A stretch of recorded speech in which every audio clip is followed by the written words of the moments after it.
Welcome to Elevate English. Elevate your English. Elevate your life.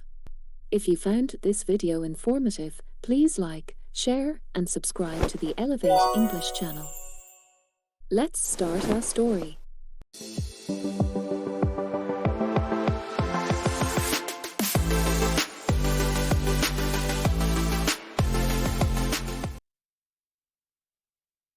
Whispers in the Wind. Cora Daniels never believed in love at first sight. She had always been a practical woman, grounded in the reality of her busy life as a freelance writer. She loved the peace of her small apartment in the city, the quiet mornings spent with coffee and a book, and the satisfaction of completing a good article. Yet, underneath her calm exterior, there was a part of her that longed for something more, a spark, a connection she couldn't quite name. Her routine was simple, predictable. The same coffee shop every morning, the same walk through the park in the afternoon, the same quiet evenings spent writing. It was a life she had carefully crafted to avoid the chaos of relationships and the heartache that often came with them. Love, to her, was something she watched from afar. It was for other people, those who had the time and energy to navigate the complexities of connection. But then, one rainy evening, everything changed. Cora had been on her way home from a meeting, her umbrella barely shielding her from the downpour. She wasn't in a hurry, but the rain was relentless, and she wished she could escape it. Her usual route had been blocked off for construction, so she found herself walking down a narrow alley she'd never taken before. It was there, amid the patter of raindrops against the pavement, that she saw him. He was sitting on a bench near a small park, his head down, lost in thought. His black leather jacket looked sleek against the grey of the evening, and his brown hair was damp from the rain. He seemed out of place, like a figure from another time, someone who didn't quite belong in the city's rush. As Cora walked past him, their eyes met for a brief second. Her heart skipped, and she quickly looked away, trying to shake the feeling. It was silly, she thought. She didn't even know him. But something about him felt familiar, like a quiet whisper in the back of her mind. The rain grew heavier, and she started to walk faster, but then she heard a voice call out, soft but clear, hey, you dropped this." Cora turned back, confused, and found the man holding a small, leather-bound notebook, her notebook. She had almost forgotten it was tucked under her arm. "Oh, thank you," she said, walking back toward him. As she reached for the notebook, their hands brushed lightly, and she felt a jolt of electricity run through her. It was so fleeting, so small, yet it lingered, making her breath catch in her throat. The man smiled, a soft, genuine smile that seemed to light up his face. "You're welcome. I've seen you around here before. You walk through the park every day, don't you?" Cora blinked, surprised. She hadn't realized he'd noticed her before. "I guess so. I walk a lot, actually. It's peaceful here." He nodded, his gaze thoughtful. "It is. I come here to think.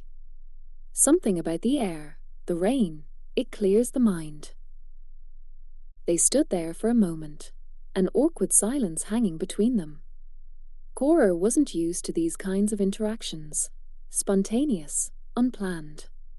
But there was something about him, something in the way his presence made her feel grounded, as though he was exactly where he needed to be. "Do you come here often?" she asked, unsure of what else to say. "Most days," he replied with a shrug. "I'm new to the city, actually. I moved here a few months ago." Cora smiled, intrigued. "From where?" "Los Angeles," he said. "I've always wanted to be in a place like this, a city with a history, a rhythm. I'm a photographer, so I travel a lot for work, but I wanted to settle somewhere more quiet." His words piqued her interest. "A photographer?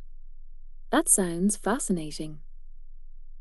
It has its moments, he said, a small laugh escaping him. But I like capturing moments that others might overlook. Sometimes the most beautiful things are the ones we don't pay attention to. Cora nodded, feeling a strange connection. It was rare for her to feel so comfortable with someone so quickly, and yet there was something about him that felt easy, natural. Well, thank you for returning my notebook, Cora said, feeling an urge to leave but also not wanting to. I should get going. It's getting late. The man smiled again, and for the briefest moment, Cora could have sworn she saw a flicker of something more in his eyes. I'm Daniel, by the way. I'm Cora, she said, and for a moment, their eyes locked. It was a brief, fleeting moment, but it felt significant. Maybe we'll run into each other again, Daniel said softly, his voice filled with quiet hope. Maybe, Cora replied, her heart giving a strange, inexplicable flutter. The next few days passed, but Cora couldn't stop thinking about Daniel. She found herself walking through the park with more intention, hoping she might see him again. And then, just like that, it happened. A week later, Cora was once again passing through the alley on her way home, her umbrella shielding her from the rain. She spotted him sitting on the same bench, his camera in hand, capturing the soft, fading light of the evening. She smiled to herself, unsure of why she was drawn to him, but unable to ignore the pull. This time, when their eyes met, there was no awkwardness, no hesitation. There was a shared understanding, an unspoken connection. Cora made her way toward him, her heart beating a little faster. Hi, she said, feeling a little shy. Hi, Daniel replied with that same warm smile. I was hoping I'd run into you again. Cora laughed softly. I guess we're both lucky then. They talked for hours, letting the rain come and go, sharing stories of their lives, their dreams, and their favorite places in the city. They discovered they had a lot in common, a love for quiet moments, a fascination with the way the world looked through a lens, and a shared understanding of the beauty in fleeting moments. As they spoke, Cora realized something she hadn't fully acknowledged before. She was drawn to Daniel in a way that she hadn't been with anyone in a long time. He wasn't just a passing figure in the rain.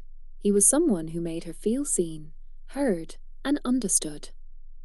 After that evening, their encounters became more frequent. They met in the park nearly every day, and their connection grew deeper with each conversation. Daniel took her on photography outings, showing her the hidden gems of the city, the quiet corners that most people overlooked. Cora, in turn, shared her love for writing, reading excerpts from her stories and articles, revealing the world through her words. Weeks passed, and with each passing day, Cora found herself falling for him. Slowly, carefully, the walls around her heart began to crumble, replaced by the warm, gentle feeling of being in love. One evening, as they walked through the park under a canopy of trees lit by the golden glow of the setting sun, Daniel turned to her, his expression serious. I know we haven't been doing this for long, but I have to ask. He began, his voice steady but filled with emotion. Cora, do you think there's something between us? Something worth pursuing? Cora's heart raced, her breath catching in her chest. She looked into his eyes, and for the first time in years, she felt completely sure of something. Yes, she said softly, her voice filled with certainty. I do. In that moment, under the rain-softened sky and with the world spinning softly around them, Cora knew that love, though unpredictable, was always worth the leap, and this time, she was ready to take it. Let me know if you want more.